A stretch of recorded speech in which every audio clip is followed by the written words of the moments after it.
सीधा सीधी कर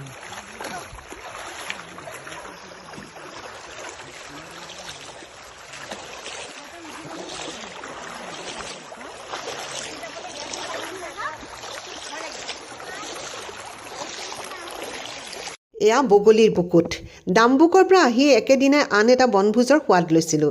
এই বনভোজ টিউলিপছ ফেমিলি আৰু প্ৰতিবেশীৰ লগত আছিল। প্ৰাণখোলা হাঁহি আৰু নিভাঁজ মৰমেৰে মোৰ বাবে বিশেষভাৱে আয়োজন কৰা এই বনভোজৰ ভিডিঅ' আজি শ্বেয়াৰ কৰিম। হাৰমুটিত প্ৰতিটো মুহূৰ্ত যিদৰে উপভোগ কৰিছিলোঁ সকলোবোৰ মোৰ পেজত ধৰি ৰাখিম।